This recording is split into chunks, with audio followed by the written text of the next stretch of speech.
Welcome to the Gay Buddhist Forum, where teachers from all schools of Buddhism offer their perspectives on the Dharma and its application in modern times, especially for LGBTQI audiences. These talks are offered freely to the world and made possible by appreciative listeners. If you would like to support our efforts to share the Dharma with underserved audiences, please visit gaybuddhist.org. There you can donate, find a list of upcoming speakers, or enjoy many hundreds of these recorded talks dating back to 1996.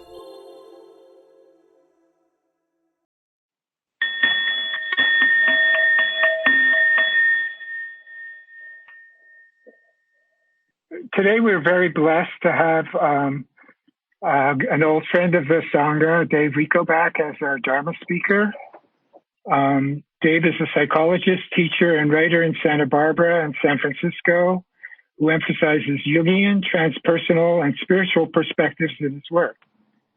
He is the author of How to Be an Adult in Relationships. For more information, you can visit davericho.com. So Dave will speak, and afterwards, at the end, I believe he'll leave some time for some questions. So welcome, Dave. Welcome back. Thank you. Nice to be here, and thank you for inviting me.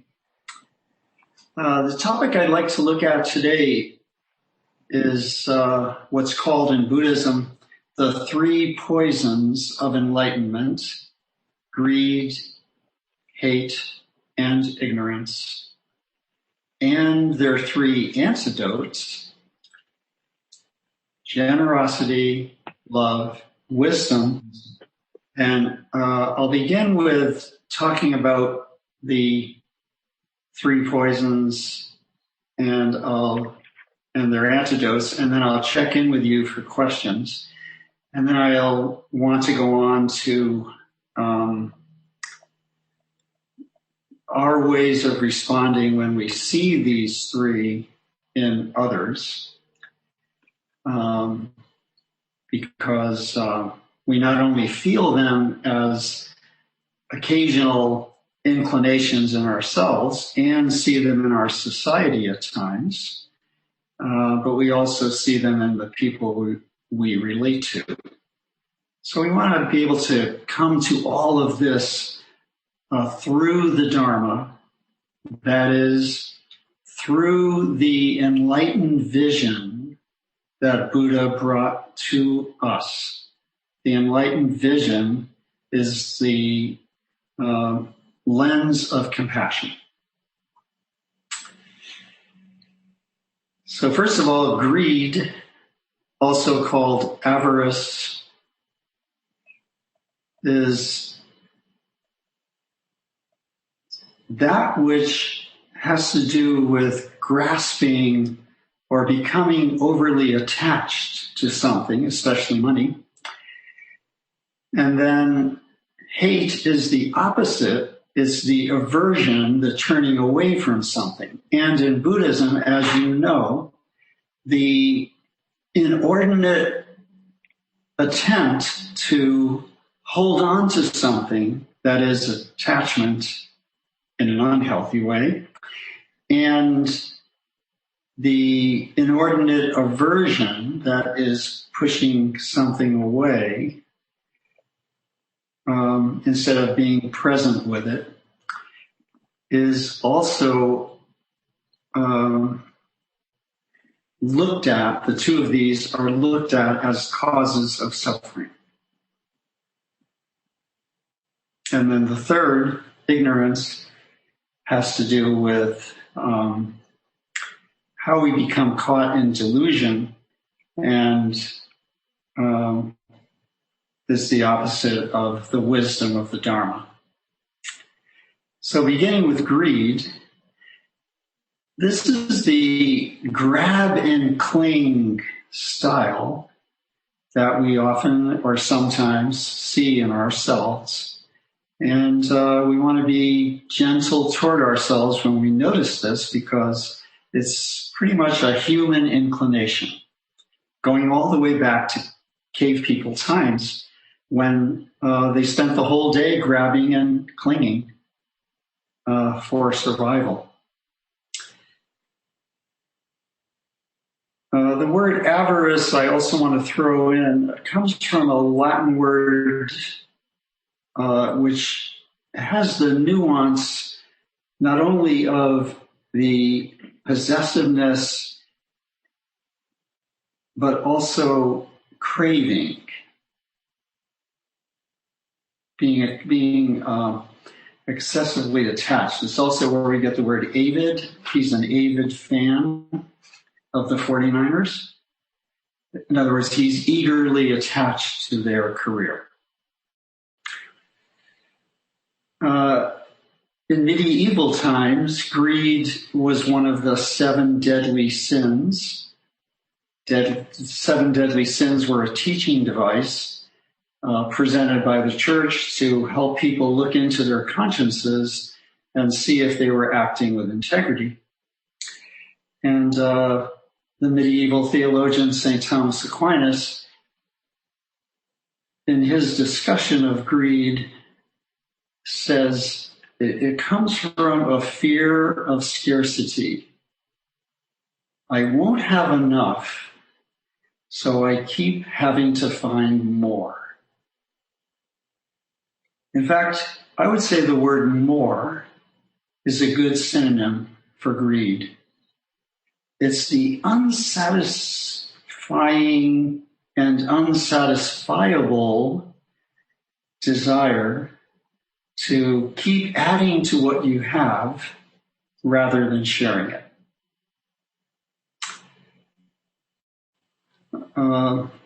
I want to go to ignorance next, then I'll come to hate because hate takes a little longer. Ignorance, of course, has to do, as I said, with lack of knowledge about the Dharma, lack of knowledge about the teaching, and it's also called delusion. A delusion is a false belief, whereas an illusion is a false perception. So if you're in the desert and you see a mirage and you think that's an oasis, that would be an illusion. It's a false perception. But when you imagine that you have to keep piling up material goods or money because of this craving in you that tells you it's absolutely dangerous not to have more and more, and it's not a good idea to be generous because you might short yourself, that would be an example of a delusion. And then the third is hate, which of course has to do with an aversion. You might hate certain people. Of course, we use the word hate now in ways that aren't really, don't really tell us what it is. For instance, we say, I hate okra. Well, what we mean is we find that particular veggie unpleasant or unappealing. But the hate I'm talking about is intense hostility with ill will and an insatiable desire for revenge. I hate you means I'm enraged with you. I wish the worst would happen to you. That's ill will. And I'm going to keep trying to get back at you, and I'll never get back at you enough. And it's a horrible thing to have in oneself. Terrible thing to carry around. It's a form of pain, but some people engage in it.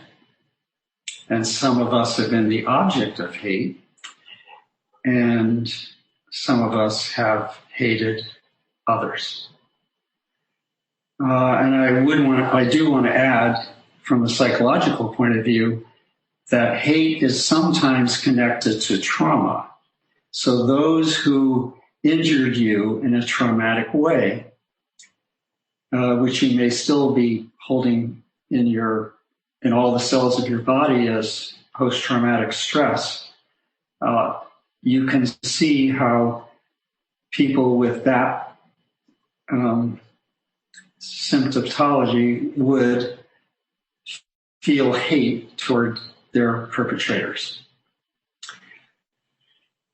But Buddhism offers antidotes to all three of these.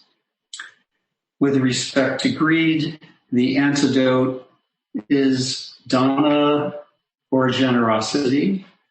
Dana is a Pali word for generosity. And this generosity would be shown not only in sharing our financial gains with those who are more needy than ourselves, but also in how we share our time and our feelings. And secondly, the antidote to ignorance is the wisdom of the Dharma and making a vow, which many of us have made, to study the Dharma for the rest of our lives, since it takes more than one lifetime to know it. And then third, the antidote to hate is, of course, loving kindness. It's the vow to act lovingly and respectfully to all beings, no matter what they have done or even how they have treated us. So we don't allow people to abuse us, but when we have adopted this practice of loving kindness, we also include them in our circle of goodwill instead of ill will. No need to retaliate, instead a need to reconcile. And third, not intense hostility, but opening to a dialogue. Now, the interesting thing to me, and I didn't notice this until I was putting my thoughts together for this talk, I realized that the antidotes are practices. They're not magical. You have a practice offered by Buddhism, offered by all religions really, to engage in virtue instead of vice. So instead of the vice of greed, we have the virtue of generosity. Instead of hate, we have the virtue of love. Instead of ignorance, we have the virtue of wisdom. But these are actually doable because there are practices for each of them.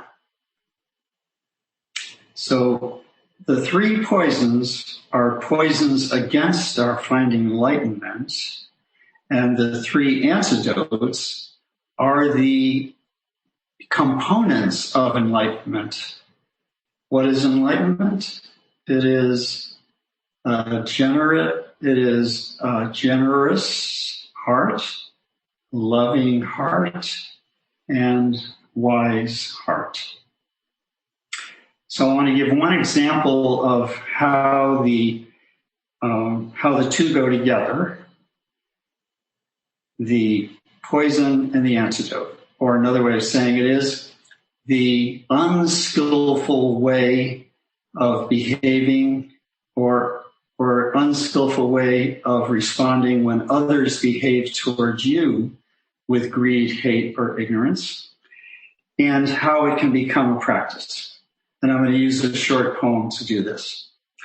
This poem is called Outwitted. It's by Edwin Markham. You can easily find it on the internet. They drew a circle to shut me out, called me heretic, rebel, a thing to flout. But love and I had the wit to win. We drew a circle and brought them in. So I meet up with hate and I respond with love. I still say ouch. I still refuse to have people continue to abuse me, but nothing gets in the way of my fidelity to my loving kindness practice, which applies to all beings, not just to those who love me. So when others come at me in a greedy way, I simply notice without judgment, as Jeff said, without shaming or blaming. When they come at me in a hateful way, I respond with the ouch of anger and self-protection. And at the same time, I say in my loving kindness practice the very next day, may that person find happiness in Buddha's way. And when I see people come at me with ignorance, I speak up and share my point of view, but I only say it once. I don't keep pushing it. And when I notice that the person is fanatical in his delusion, what looks like delusion to me, then I don't mock that person, and I also don't keep pushing to try to convince that person of what I see as the more logical and truthful view. And this is especially applicable when it comes to political discussions. So I have to discern, is this someone who wants a dialogue that will lead to a meeting of minds and to a grasp of a truth that both of us can appreciate? Or is this someone who is so caught up in this this belief or perspective or opinion or view that there's no way in? So I have to simply pull back with love and let go. So at this point, I'd like to just open it up and we can have some questions. And then I'll go on to the next part of this. I hope what I've said was clear, but yeah, if you have any questions, just I can maybe clarify even more. So Albert, would you like to start? I think I'll wait until the end, but I just wanted to say that I misunderstood you at first. I thought that you said, I hate Oprah. And I thought, Dave, everybody loves Oprah. But, I heard the same thing. Me too. Well, with aversion, I just wanted to say something. It's like okra. It's a very misunderstood vegetable. So I'm always thinking or try to remind myself that my animosity comes from a bit of ignorance of my own. Now, I may end up not liking the person as far as not being able to, sort of have the same perspective, but I will understand them better and I won't hate okra. Okra, it has to be picked very young, and there's a special cooking process. And you're not going to love it, but you're not going to hate it. Okay, well, that's good to know. Actually, when I said okra, I thought to myself, gee, I hope this doesn't sound like Oprah. Then I said veggie. Yes. So I thought, oh, well, okay. And it's the only veggie I don't like, so I couldn't honestly use another word. You misunderstand the okra. Anyway. Okay. Thank you. Have your hand up? I don't know how to raise my hand, but I'd like to be called on at some point. Okay, go ahead. Shall I go now? Yeah. Yes. I have enjoyed reading when I was in graduate school and continue to read Alice Miller. And Alice Miller has a number of books out. One is The Truth Will Set You Free. And another title of the book is Thou Shalt Not Be Aware. And The Body Never Lies. And I think it's the most important one was For Your Own Good, Hidden Cruelty in Child Rearing, where she talks about Adolf Hitler's father and the abuse that he experienced at his father's hands, and how this abuse played out through the Holocaust. And you mentioned in your share the issue around trauma. And clearly, this nation experienced a horrendous trauma on January 6th. And certainly myself as an African-American person, trauma is just the fundamental nature of being in our society as an African-American man. One of the things that I liked about the movement, about the HIV movement, silence equals death, was a really important part of our movement. And also ACT UP. These are extremely important components to the gay world. Now, folks could turn around and say, oh, look how nasty and angry those queer people are, those gays and lesbians. But they were fighting for their lives. We're still fighting for our lives. So I really appreciate Martin Luther King and James Baldwin, because they are so eloquent and loving. And of course Gandhi. These were men who were able to stand up and speak their truth without the anger, without the rancor. And I love them for that, because they are my models. I'm nowhere near them at all, but I certainly appreciate the work of Martin Luther King and Gandhi and James Baldwin. Thank you. Thank you.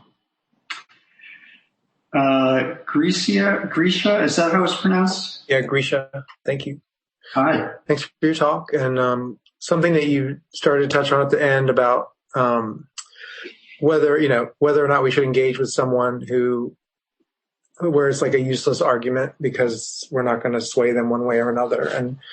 And I've been facing that with family members who have really crazy political views that don't match my, there I went judging, sorry, different political views. And at some point I gave up and I just stopped talking about that and talking with them.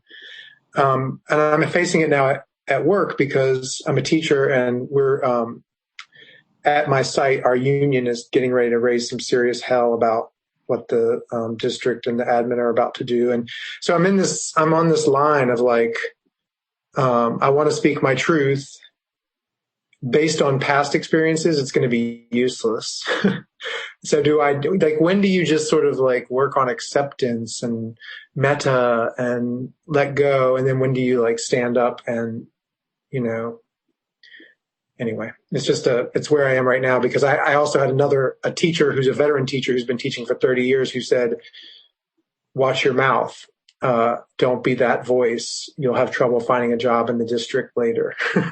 So, that comes from 30 years of experience, and it's in all areas of our society. Like, when do we act up? When do we speak up? When do we accept? When do we work on acceptance?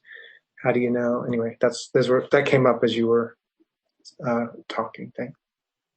That would be a good one to open up to the group, actually. My little personal rule has been to say something only once rather than keep pushing it. Definitely to let people know what your perspective is, where you stand on things, but not in an attempt to persuade. You have to realize that it took us many years to become who we are and to have the views that we have. And to expect someone to jump right in where we are when they haven't had the same historical buildup to it is difficult. And that certainly would be true, as you said, with, family members and even friends who you find out now have become tied into conspiracy theories and points of view that just don't seem to be based on logic. And no matter how much you try to speak to them in logical terms, they simply say they have other information that contradicts what you say, even though it sounds right, even though you have research to share. And it just doesn't go anywhere. And we want to maintain our friendships and our family connections. But at the same time, we want to be people of integrity. So we're going to say what we want to say and then drop it. Does this sound right to other people, or anybody have ideas about this that are a little different, or anything you want to share?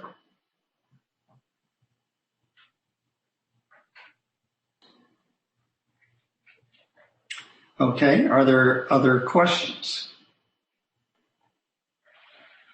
Oh, hi. I would just add to the last question. Okay. Because where does protest fit into this all?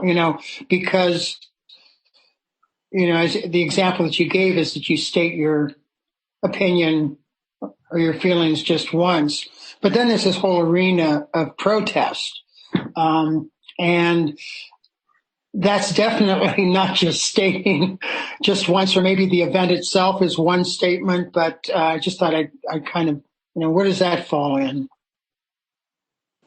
Then we are going to join with others who have put together a plan to protest, and we're going to be part of that. And when we do that, our commitment is to nonviolence.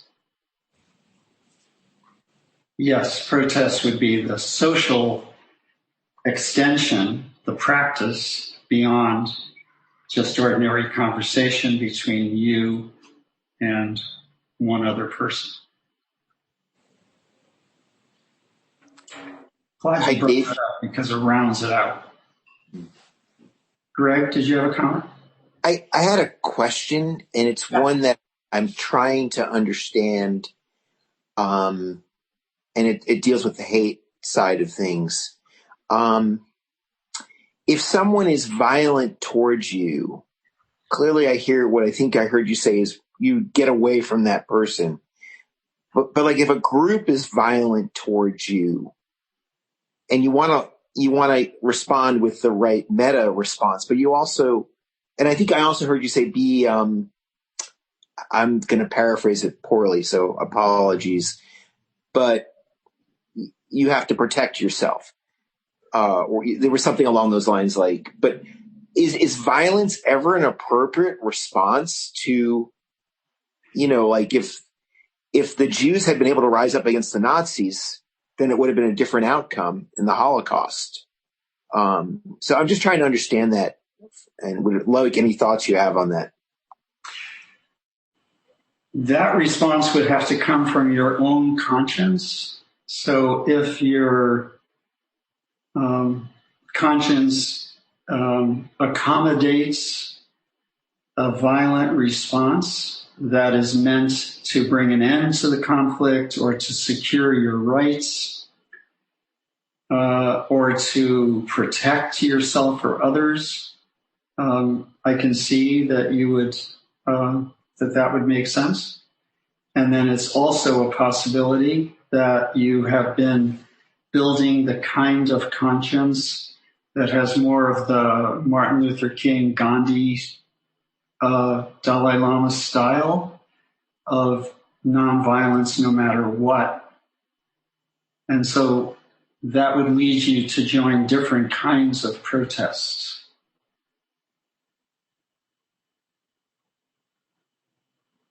And I've gotten to the point in life when I no longer say, well, only nonviolence is the right way to go, because because I go that way. Now I'm saying it more the way I just said it to you. That in itself represents a change, an accommodation to a pluralistic society in which not everyone has had the history of build up toward nonviolence.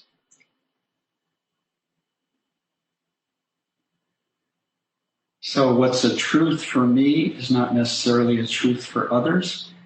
So I don't want to engage in what isn't a truth for me, but I also don't want to judge and make wrong those who have accommodated at least some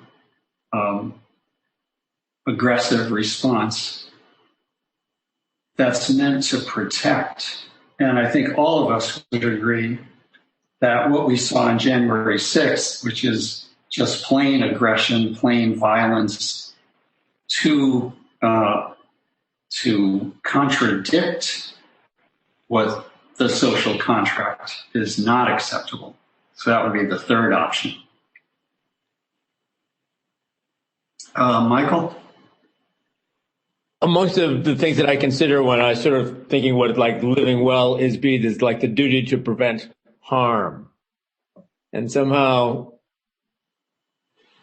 I'm not altogether comfortable with, what you propose, the Buddhist philosophy that stop, sometimes you can't like reason with people, right?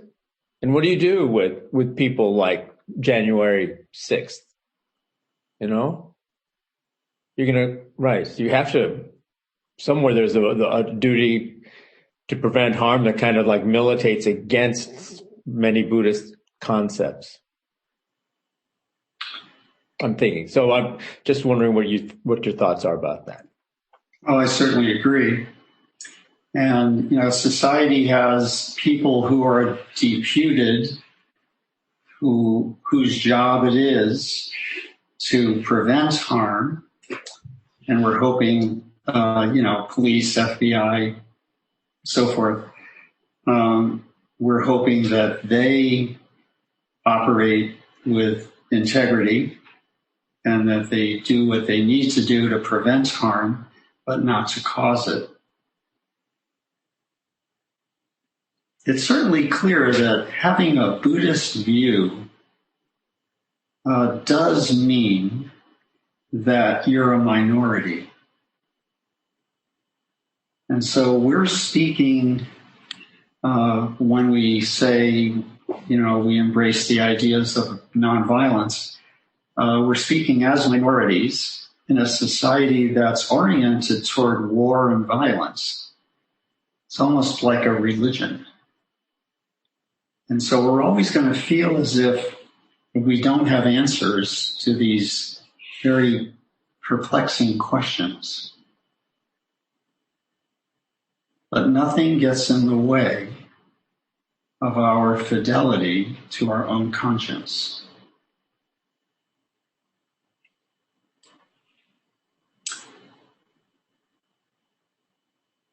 Okay, Albert? Thanks again. I am coming from a more Western psychological sources as yourself, with multiple personality types. How do you cope with or understand the Buddhist philosophy or psychology, I should say, that there are three basic types of individuals? One is the greed individual, which I consider myself to be. Second, an animosity-driven individual. And the third is the deluded, which they don't consider ignorant. They consider a person who is almost amoral, who doesn't take one position or the other because they're confused. So they straddle the fence. with me, I love everything. I want it. I want it. I want it. I'm not driven by animosity.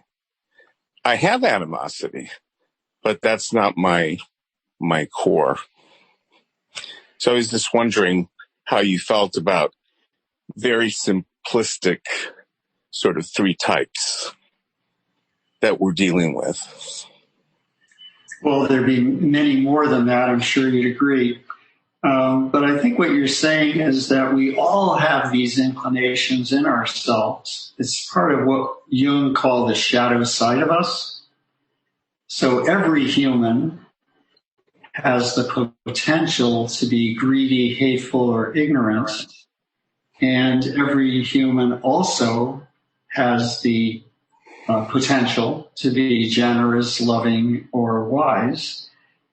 And it's kind of like walking through life with a wolf on one side of you and a dog on the other side. And sometimes you feed the dog of greed, hate, and ignorance. And sometimes you feed the wolf of greed, hate, and ignorance. And sometimes you feed the dog of generosity, loving kindness, and Dharma, wisdom. That dog is your watchdog all through life. Like Jiminy Cricket, he keeps reminding our little wooden self about following the conscientious goal that is always before you. What is that goal? Not like Pinocchio, just the goal of going to school. It's the goal of going to the Dharma. What is this Dharma?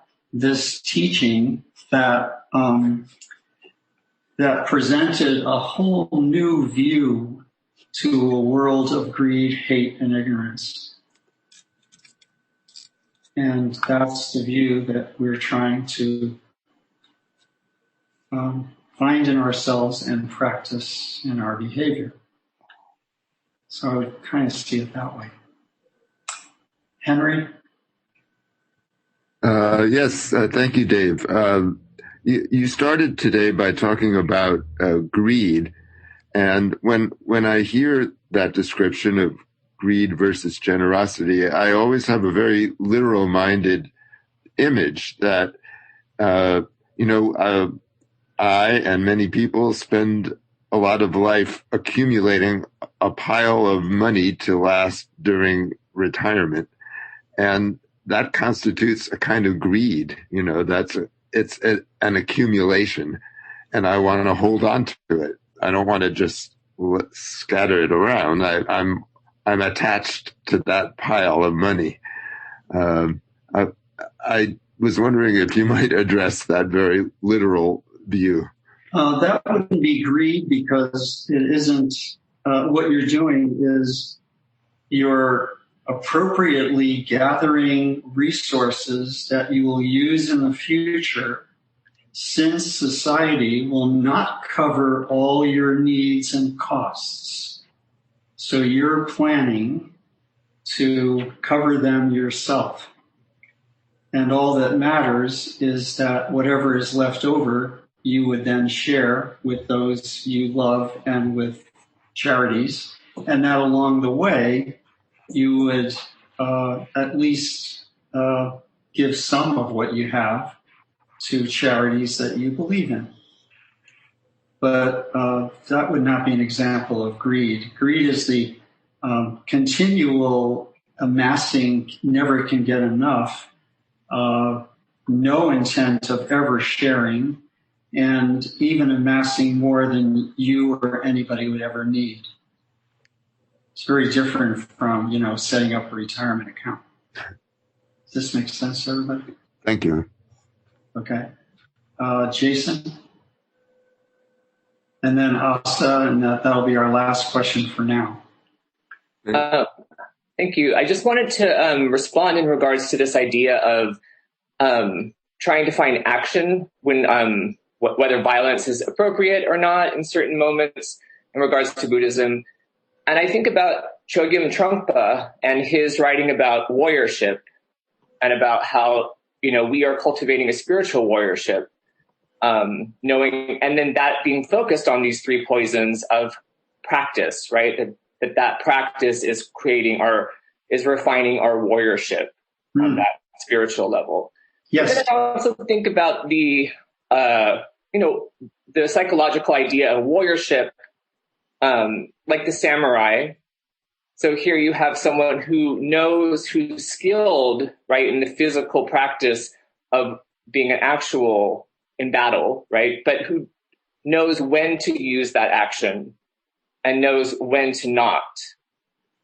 And so I feel like there's that connection to the spiritual and the physical, or the material plane, kind of like now is the time to act. So trying to look at how do you blend both of those. But then I also think about, from Asa's comment, I think about, because he said, act up, silence equals death. And for me, I heard Larry Kramer. And Larry Kramer, was a really, he was a warrior. He led the charge in his own way, in his own rageful way. But his rage, he was able to also channel through a warriorship of the pen, that through his writing, that he gave us more, that he helped focus our anger and our hurt and our pain that was going on at the time. So I wanted to recognize that idea of the full complexity of warriorship, both in the spiritual and then in the actual manifest kind of plane. Well, thank you. I'm glad you brought that in. And that is an important part of all this. So I like what you said. Thank you. Asa, you had a comment? Yes. I thank my mom and dad and my large family of 8 to 14 people living in a 2-bedroom house. I was raised in a beautiful Roman Catholic artistic environment of this expression of spirituality, which is the heart of my spirituality, that came out of divine theater in a Roman Catholic church. Nothing to do with politics, but it was a truly divine experience. And I spent 3 years studying to be a Roman Catholic priest. And part of that time was in a monastery. And I'm now a psychiatric clinical social worker. As an African American, I watched my people, I'm aware of the suffering that was caused by the kidnapping in the Middle Passage. This is a history most Americans just simply don't know about. The Middle Passage, the enslavement of Black people, the 1619 Project. I appreciate what that New York Times did to talk about the 400 years of African American people here. The abuse, the fact that Black people came to Oakland as refugees from the KKK and the Proud Boys and Donald Trump's predecessors. I went to graduate school. I'm shocked even when I work in school systems, the complete lack of knowledge and understanding of the history of what it's like and what it has been to be an African American in this particular society. And then to watch the Capitol being taken over by these people, by the same thing. So the Civil War for me personally has never ended. Again, Martin Luther King, Gandhi, other people that I honor. People do make mistakes when they're in a heated argument or discussion.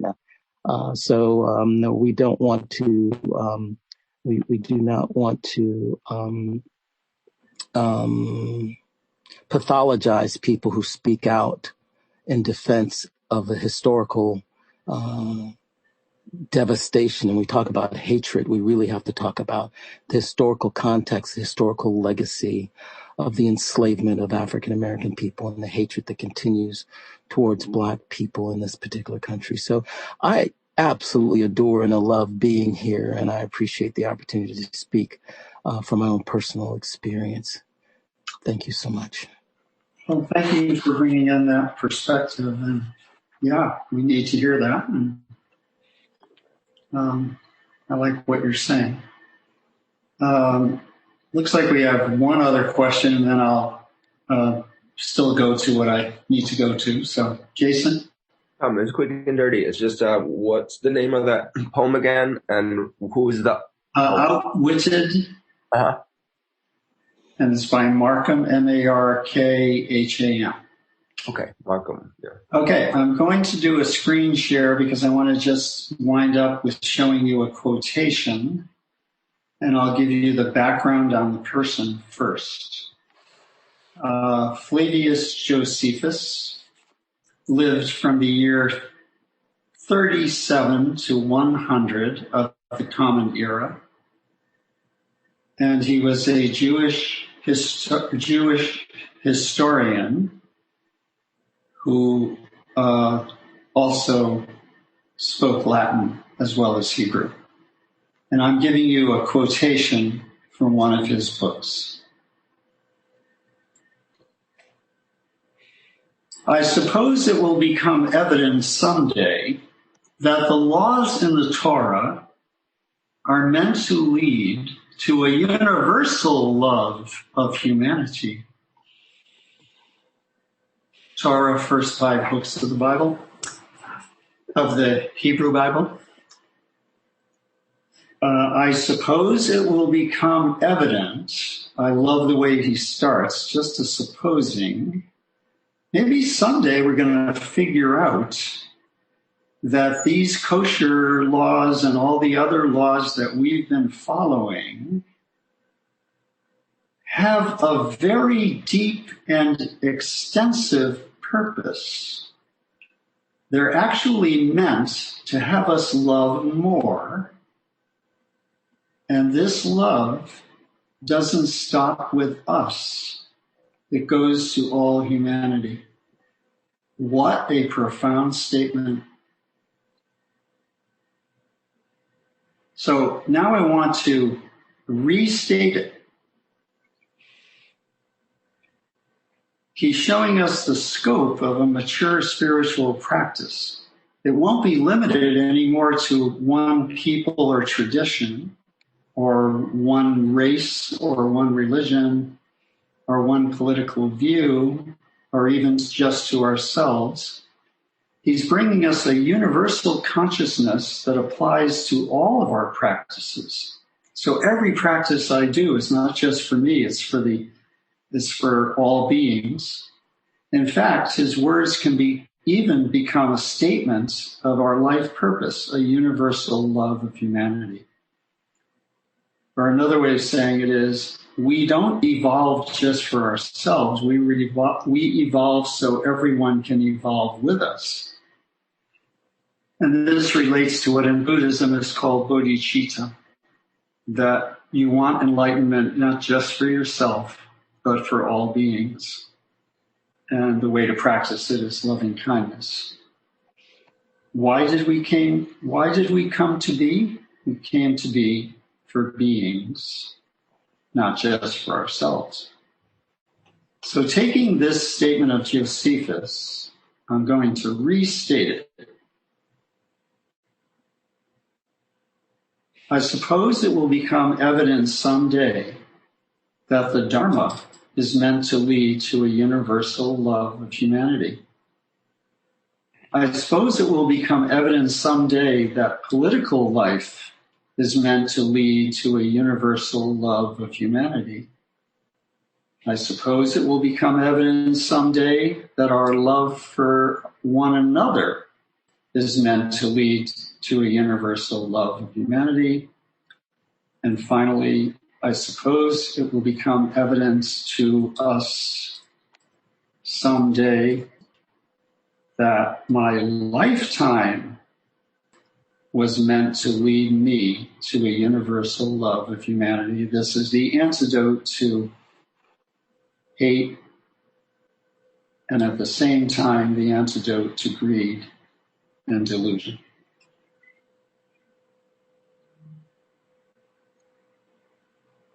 Could we be this brave?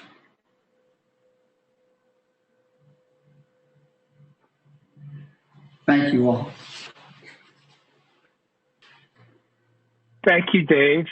Thank you, everyone. I posted the link to Dave's website in the chat, davericho.com. And so does anybody have announcements?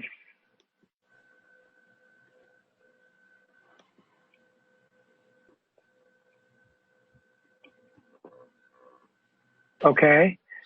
I have one. Dana, as Dave mentioned, is the Pali word for generosity.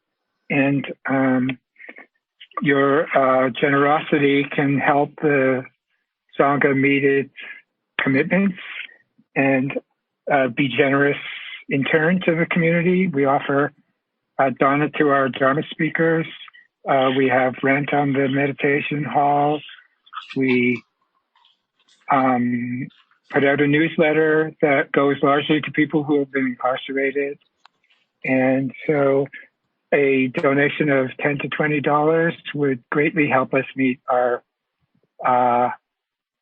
needs. Does anybody else have any announcements, please?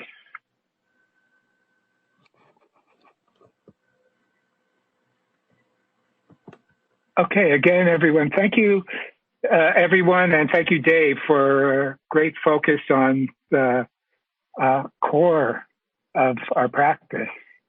So I'd like to ask you to offer the dedication of merit.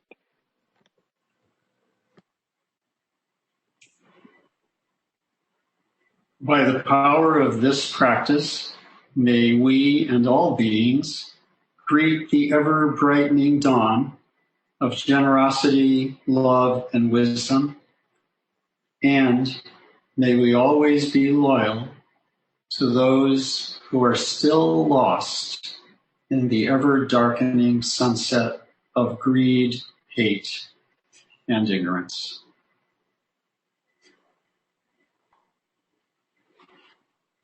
Thank you. Our speaker next week will be John Burney. And, we have a meeting. We meet on Wednesday nights, if anybody wants to join us at that time. And otherwise, we'll see you next week. Thank you, Dave. Thanks, Cass. Thanks, Dave. Thank you. Thank you so much, Dave. Thank you very much, Dave. Thank you. Thank you. Bye-bye, everybody. Thanks, everyone. Thank you for listening to the Gay Buddhist Forum. If you would like to hear several new talks per month and be notified of upcoming speakers so you can participate live, please subscribe to this podcast, like us on Facebook, and join our mailing list by visiting gaybuddhist.org.